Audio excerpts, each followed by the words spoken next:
Bien, son las 12 del mediodía, 42 minutos. Esta semana ustedes escucharon al ministro de Salud, Fernando Ruiz, hablando sobre la manera como los colombianos pueden adquirir la prueba del COVID-19 y el costo que ello tendría. Y con el paso de los días, pues han surgido muchas preguntas de carácter jurídico, sobre todo cuando algunos sectores de la economía ya se han venido reactivando.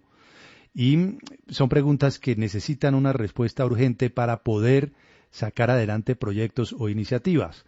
Por eso hemos contactado a esta hora, al presidente del Colegio de Abogados en Derecho Médico, el doctor Jesús Albrey González. Doctor González, buenas tardes, bienvenido a RCN Radio. Muchísimas gracias, Juan Manuel. Un saludo muy especial a usted y a toda la audiencia de RCN. Bueno, aprovechemos este trabajo que están adelantando allí en el Colegio de Abogados en Derecho Médico para algunas inquietudes que ha venido formulando la ciudadanía en los últimos días. Por ejemplo, una muy concreta. ¿Cómo las personas pueden adquirir la prueba de la COVID-19 y cuándo tenemos derecho a ellas? Bueno, es absolutamente importante tener claro que cualquier medio diagnóstico debe estar dentro de los protocolos y procedimientos del plan obligatorio en salud. Es decir, no es que una persona pueda ir y adquirir de forma directa una prueba sin la intermediación del personal de salud, sino de alguna manera debe existir una autorización, debe existir una orden del médico tratante, ¿ya? Y la disponibilidad de los kits o de las pruebas rápidas en las IPS para efectos de que se pueda practicar las mismas, bien sea de forma intramural, es decir, en las instalaciones de las entidades, o de forma extramural, que son las campañas que vienen haciendo las EPS por fuera de las instalaciones físicas y que básicamente corresponden a ir a los domicilios de las personas y tomar las pruebas de forma directa. Bueno, ¿y qué ocurre si niegan esas pruebas o simplemente ignoran la solicitud? Si una persona tiene los síntomas asociados, se comunica con la línea de atención de su EPS o con la línea de atención de su IPS y no tiene una respuesta oportuna, o si la persona siente que ha tenido contacto con el virus y de alguna manera no obtiene una respuesta oportuna, nosotros consideramos que aquí es perfectamente posible instaurar una acción de tutela. ¿Por qué? Porque el derecho fundamental a la salud es también el diagnóstico, es decir, las personas tienen derecho a conocer el diagnóstico de su situación en salud. Y ese es un derecho fundamental, y eso está protegido por nuestra Constitución política, por los tratados internacionales, y tiene que hacerse efectivo por los jueces de tutela. Obviamente, tiene que hacerse dentro de un marco de responsabilidad, porque pues no tenemos 50 millones de pruebas en Colombia para hacer tratar a todas las personas. Entonces sí tienen que haber unos criterios mínimos que permitan determinar si esa persona realmente ha tenido un riesgo de exposición al virus y que de alguna manera amerite la práctica de la prueba. Por ejemplo, personal de salud, el personal administrativo que apoya las funciones de salud, las personas que están en vigilancia, el conductor de la ambulancia, las personas de los domicilios que en algún momento sientan que han estado en exposición al virus. Es importante que sepan que tienen el derecho al diagnóstico. Claro, por supuesto, sobre todo si se tiene la impresión de que pudo haber algún contacto o algún riesgo de contacto. Doctor Jesús Albrey González, cuando las personas, el personal de salud, no tiene las medidas de bioseguridad que han sido tan rigurosamente anunciadas a lo largo de los últimos días, ¿qué se puede hacer para que legalmente les entreguen, por ejemplo, la dotación básica, fundamental para adelantar su tarea? Sí, eso se conoce como los elementos de protección personal. Están regulados en la norma, de hecho, desde la Ley 9 de 1979 existe la obligatoriedad para los empleadores de dotar de los elementos de protección necesarios a todo su equipo de trabajo. ¿Qué es un elemento de protección? Es ese equipo o dispositivo destinado a ser utilizado para protegerlo de los riesgos y aumentar su seguridad en el trabajo o hacia la comunidad que tiene contacto con él. Entonces, cuando no tenemos por parte de los empleadores una respuesta efectiva, pues ellos inmediatamente tienen, digamos, dos vías, una vía administrativa y una vía judicial.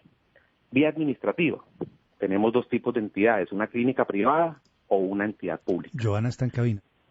En la entidad pública, el gerente como servidor público de una empresa social del Estado tiene la obligatoriedad de hacer entrega de estos elementos de protección personal. Si no lo hace, puede ser denunciado disciplinariamente y en consecuencia podría haber una omisión en el cumplimiento de sus funciones que podría ser sancionable por parte de la Procuraduría. Las entidades privadas también, que no pueden poner en riesgo a su personal y a los pacientes que atienden. Entonces, en este caso, las secretarías de salud podrán hacer las verificaciones del caso y en el evento de encontrar que no se están cumpliendo con las medidas de bioseguridad, con los protocolos de bioseguridad, podrá ordenar el cierre temporal o definitivo de los servicios de estas IPS.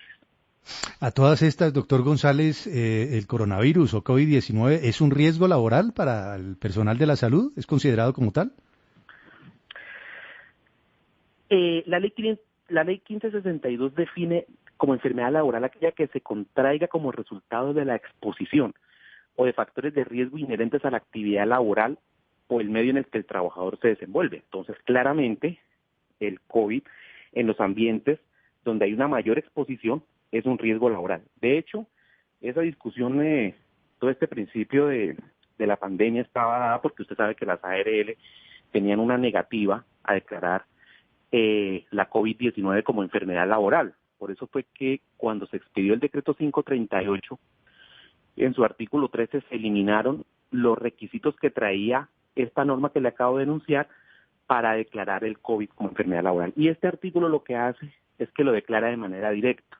Es decir, que no se requiere previamente una calificación de ese origen laboral o las juntas de calificación de invalidez, que son las que necesariamente hacen las ARL para calificar un evento como laboral, sino que ya de forma directa el decreto ha establecido la COVID-19 como una enfermedad laboral. ¿Para quién? Para el talento humano en salud, para todo el personal de apoyo administrativo, es decir, vigilantes, aseadoras, camilleros, personal administrativo de la IPS, que de alguna manera tienen una exposición o un riesgo de contagio. Entonces, en este momento es absolutamente claro que para ese personal es una enfermedad de origen laboral. Doctor Jesús Albrey González, presidente del Colegio de Abogados en Derecho Médico. No sé si esto que le voy a preguntar se sale del ámbito de lo que ustedes están trabajando allí en ese colegio, en ese organismo, pero quería preguntarle por algo que muchas personas están indagando por estos días a partir de la reapertura de la industria de la construcción y tiene que ver con los riesgos laborales de estos trabajadores de la industria de la construcción, de los obreros, por ejemplo, que han regresado ya por fortuna al trabajo. ¿Quién asume un riesgo allí en la eventualidad de que, por ejemplo, a pesar del cumplimiento de los protocolos, un trabajador de la construcción termine contagiado mientras se viene adelantando la obra? ¿Qué puede hacer? ¿A quién puede acudir o quién lo ampara? Bueno, sí, no, claro, por supuesto. Digamos que el derecho médico está llamado a resolver esas tensiones entre la ciencia jurídica y la vida humana. Y en este caso, pues estamos hablando de una enfermedad que en algún momento va a tener un debate jurídico y obviamente el derecho médico tiene un pleno campo de acción allí. En este caso, es importante tener claro que para este tipo de trabajadores de manera directa no hay una norma que declare la COVID-19 como una enfermedad laboral. Entonces, en este caso sí se tendrá que cumplir los requisitos que trae la ley 1562, es decir, hacer un análisis de todo el riesgo, de toda la exposición, de todos los antecedentes para determinar si estamos frente a una enfermedad de origen laboral o frente a una enfermedad de origen común. Pero en cualquiera de los dos casos, las prestaciones económicas están dadas, es decir, será la ARL, en el caso en que sea declarada una enfermedad de origen laboral, la llamada a responder por las prestaciones económicas de este trabajador, la incapacidad, y en el evento en que sea una enfermedad común, pues estará a cargo de la EPS, obviamente. Los 2 primeros días, pues los cubre el empleador, y a partir del tercer día y hasta el día 180 de esa enfermedad común, la EPS está en la obligatoriedad de cubrir las prestaciones económicas que ordena la ley. Pero hoy por hoy, el coronavirus no es como tal una enfermedad común, ¿verdad? Sí, no, claro, el coronavirus es una enfermedad común, o sea, coronavirus es una enfermedad, ya está dentro de los diagnósticos y dentro de los códigos de diagnóstico que se encuentran. Entonces, el coronavirus sí es una enfermedad. Lo que pasa es que hay un debate en referencia a cómo se reconoce la prestación económica en el evento en que haya una afectación, si está a cargo de la ARL como enfermedad laboral o a cargo de la EPS como enfermedad común. Pero en el caso de que la persona Uh-huh. resulte contagiada con el coronavirus como enfermedad común, por supuesto, tiene toda su incapacidad y la EPS estará en la obligación de cubrirla con los recursos que tiene destinado el gobierno para el pago de prestaciones económicas en el caso del régimen contributivo. Es más, el decreto 538 inclusive trae una pequeña compensación para los afiliados al régimen subsidiado como una especie de pago de incapacidad. Obviamente ellos no son trabajadores y pues no devengan un salario y por lo tanto no estarían supeditados a las prestaciones económicas, pero este decreto trae inclusive la posibilidad de que los afiliados al régimen subsidiado reciban una pequeña compensación a título de prestación económica. Pues muy bien, son muchas preguntas de verdad que surgen en este ámbito. Entre otras cosas, cada día van a crecer esas inquietudes porque pues se están reactivando los distintos sectores de la economía y surgen dudas a propósito de quién asume qué, cómo se deben amparar los distintos trabajadores ante la posibilidad de que surja un brote de coronavirus, por decirlo así, en medio de la actividad que se esté adelantando, por decir algo, la construcción de un edificio, y va a ser necesario que los trabajadores o los afectados o los propios empresarios encuentren respuestas. Gracias por su tiempo, gracias por acompañarnos, doctor González.